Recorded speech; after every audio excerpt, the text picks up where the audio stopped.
Welcome to Pindar Poetry. We hope you learned something new. You begin by preparing the environment. Install Safe Exam Browser now and don't delay. You need administrator rights, the correct OS installer, and the exam URL ready.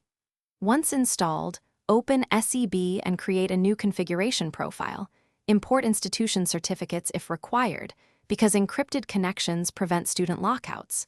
Make sure to store the profile in an easy-to-find folder and name it clearly. This first setup step gets you to a working baseline quickly so you can secure exam behavior next. Once done with the baseline, configure restrictions inside SEB. You will set the exam URL or LMS launch, enable kiosk or lockdown mode, and force full screen so students cannot access other apps. Next, disable keyboard shortcuts, task switching, print screen, and external storage. This prevents easy cheating.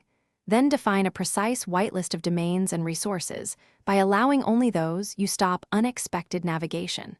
Finally, set the quit password and auto-restart behavior, so accidental exits won't compromise the session. To finish, export assigned SEB configuration, and if needed, set a configuration password to prevent edits. Once exported, distribute the file or publish a config URL through your LMS and tell students to open it with SEB only. Always run at least one full test on a fresh machine and verify certificates and network access. If something goes wrong, check certificate trust and whitelist entries first.